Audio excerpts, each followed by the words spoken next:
ചോറ്റാനിക്കരയിൽ 20-കാരിയെ വീടിനുള്ളിൽ അബോധാവസ്ഥയിൽ കണ്ടെത്തി. കഴുത്തിൽ കയറുമുറുക്കിയതിന്റെയും കയ്യിൽ മുറിവേറ്റതിന്റെയും പാടുകളുമുണ്ട്. ഗുരുതരാവസ്ഥയിലായ പെൺകുട്ടിയെ കൊച്ചിയിലെ സ്വകാര്യ ആശുപത്രിയിൽ പ്രവേശിപ്പിച്ചിരിക്കുകയാണ്. ഉമേഷുണ്ട് വാർത്തയുടെ വിവരങ്ങളുമായി. ഉമേഷ്, ഈ പറയുന്ന സാഹചര്യമൊക്കെ നോക്കുമ്പോൾ ഏതെങ്കിലും തരത്തിലുള്ള വധശ്രമമോ ആക്രമണശ്രമമോ ഒക്കെയാണോ നടന്നിരിക്കുന്നതെന്ന് സംശയിക്കുന്നു.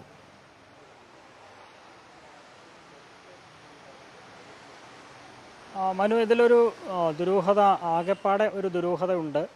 ഇത് ഞായറാഴ്ച രാത്രിയാണ്, ഞായറാഴ്ചയാണ് ഈ സംഭവം ഉണ്ടാകുന്നത് എന്നാണ് പോലീസിൽ നിന്ന് ലഭിക്കുന്ന വിവരം. അതിൻ്റെ വിവരം പുറത്തറിഞ്ഞത് കഴിഞ്ഞ ദിവസമാണ് എന്നുള്ളതാണ്. ഞായറാഴ്ച ഈ പെൺകുട്ടിയെ വീടിനുള്ളിൽ അബോധാവസ്ഥയിൽ, ചോറ്റാനിക്കരയിൽ വീടിനുള്ളിൽ അബോധാവസ്ഥയിൽ കണ്ടെത്തുകയായിരുന്നു. ഇവർ അർദ്ധനഗ്നിയായിരുന്നു എന്നും പോലീസ് പറയുന്നുണ്ട്. ആ തരത്തിൽ അബോധാവസ്ഥയിൽ വീട്ടിലെ മുറിയിൽ കിടക്കുന്ന നിലയിലാണ് ഈ കുട്ടിയെ കണ്ടത്. ഒപ്പം ഈ കുട്ടിയുടെ കഴുത്തിൽ കയറുകൊണ്ട് കുരുക്കിയ ഒരു പാടുണ്ട്, കയ്യിൽ മുറിവുണ്ട്.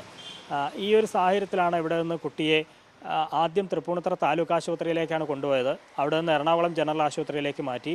പിന്നീട് വിദഗ്ധ ചികിത്സയ്ക്കായി കൊച്ചിയിലെ തന്നെ മറ്റൊരു സ്വകാര്യ ആശുപത്രിയിലേക്ക് മാറ്റുകയാണുണ്ടായത്. പെൺകുട്ടി ഇപ്പോഴും ചികിത്സയിൽ തുടരുകയാണ്, ഗുരുതരാവസ്ഥയിലാണ് എന്നുള്ളതാണ് ആശുപത്രിയിൽ നിന്നും ലഭിക്കുന്ന വിവരം. രാത്രിയിൽ സംഭവിച്ചത് എന്ന് പരിശോധിക്കുക തന്നെയാണ് പോലീസ്.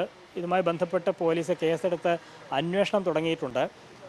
ഏത് സാഹചര്യത്തിലാണ് ഈ പെൺകുട്ടിയെ ഇങ്ങനെ കാണപ്പെട്ടത്? ഇത് ഈ മറ്റൊരു വിവരം പോലീസിൽ നിന്ന് ലഭിക്കുന്നത്, ഈ ഞായറാഴ്ചയാണ് ഈ പെൺകുട്ടിയെ ഈ നിലയിൽ കണ്ടതെന്ന് പറഞ്ഞു. ആ ഞായറാഴ്ച തന്നെ ഒരു തലയോലപ്പറമ്പ് സ്വദേശി ആ ഭാഗത്ത് വന്നതായുള്ളൊരു വിവരം പോലീസിന് ലഭിച്ചിട്ടുണ്ട്. അയാളെ കേന്ദ്രീകരിച്ചും പോലീസ് അന്വേഷണം നടത്തുന്നുണ്ട്. പെൺകുട്ടിയെ ഇങ്ങനെ കണ്ട സാഹചര്യത്തിന് ഇയാളുമായി ഏതെങ്കിലും തരത്തിലുള്ള ബന്ധമുണ്ടോ എന്നാണ് പോലീസ് അന്വേഷിക്കുന്നത്. ഇത് ഈ പെൺകുട്ടിക്ക് ദത്തെടുത്ത് വളർത്തിയതാണ് ഈ കുട്ടിയെ എന്നുള്ള വിവരം കൂടി പുറത്തു വരുന്നുണ്ട്. ഈ കുട്ടിയുടെ ദത്തെടുത്ത ഈ കുട്ടിയുടെ അച്ഛൻ അദ്ദേഹം നേരത്തെ മരിച്ചുപോയി. അമ്മ മാത്രമാണ് ഉണ്ടായിരുന്നത്. പക്ഷേ ഈ സംഭവം നടക്കുന്ന സമയത്ത് അമ്മ വീട്ടിലില്ലായിരുന്നു എന്നാണ് പറയുന്നത്. പിന്നീട് അമ്മ തിരിച്ചു വന്നപ്പോഴാണ് ഈ ഒരു കാഴ്ച കാണുന്നത്. പിന്നീട് പോലീസിലടക്കം വിവരം ലഭിക്കുകയും കുട്ടിയെ അവിടെ നിന്ന് ആശുപത്രിയിലേക്ക് മാറ്റുകയുമാണ് ഉണ്ടായത്. ഏതായാലും വലിയ ദുരൂഹതയുണ്ട്. അതുമായി ബന്ധപ്പെട്ട് പോലീസ് ഇതിനകം തന്നെ അന്വേഷണം ആരംഭിച്ചിട്ടുമുണ്ട്. ഒപ്പം ഈ സംശയാസ്പദമായ സാഹചര്യത്തിൽ കണ്ടതായി പറയപ്പെടുന്ന തലയോലപ്പറമ്പ് സ്വദേശിയെ കേന്ദ്രീകരിച്ചും അന്വേഷണം തുടരുന്നുമുണ്ട്. മനു, ശരി, നമുക്ക് നോക്കാം എന്താണ് അതിൻ്റെ പുറകിലെ ദുരൂഹത അഴിയേണ്ടതുണ്ട്, എന്താണ് നടന്നതെന്ന് വ്യക്തമാകേണ്ടതുണ്ട്. ഉമേഷ്, നമുക്ക് പിന്നീട് അതിൻ്റെ ഒരു പൂർണ്ണമായ വാർത്തയിലേക്ക് എത്താൻ കഴിയുമെന്ന് ഞാൻ പ്രതീക്ഷിക്കുന്നു. പോലീസിൻ്റെ ഒരു സ്ഥിരീകരണം അല്ലെങ്കിൽ പോലീസിൻ്റെ ഒരു പൂർണ്ണമായ ഒരു അറിയിപ്പ് നമുക്ക് കിട്ടിയതിന് ശേഷം, അല്ലേ?